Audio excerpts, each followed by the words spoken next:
על גופתי. שטף חולרה.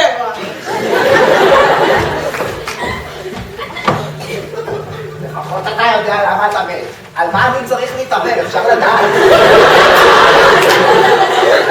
כץ, אני הגעתי למסקנה סופית ומוחלטת. אישה! זה לא דיברנו על נשים. מאיזה צד שאני לא חושב, מאיזה צד שאני לא חולם, אני מגיע לאישה. אתה מגיע. ואין הזדמנות כמו מחלה. אני צד לי שתי ציפורים במכה אחת. אני גם מתחתן, גם מבריא, ובנוסף לזה, עוד נשארת לי האישה. ויוצא 3 ציפורים. 3 ציפורים, שיהיה אפילו להקה. אוי. או לא, לא, אל תגידי שאתה הולך להביא. כץ! ידידי היחיד והבריא. לך לתחנה המרכזית, הומצא לאישה שעזבה הכל מאחוריה, וגם פספסה את האוטובוס האחרון. בטח עופר, אני כבר רץ.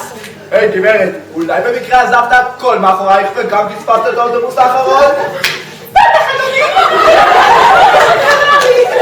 עכשיו אני מחכה לי לתחנה המרכזית וקוצר רוח להוצאת נישואין לגבר מצונן שחייב להבריא. אתה תיקח, תדבר איתי גלויות.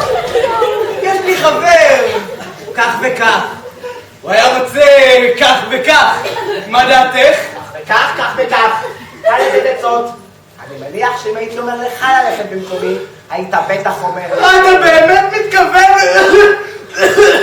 שאני אצא החוצה בלילה חם גבוה?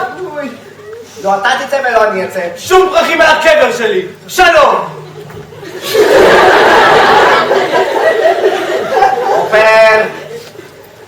עופר. היה. מה כבר אפשר להשיג בתחנה המרכזית בשעה כזאת? אתה הולך או שאתה לא הולך? למה אתה מחכה? לאן?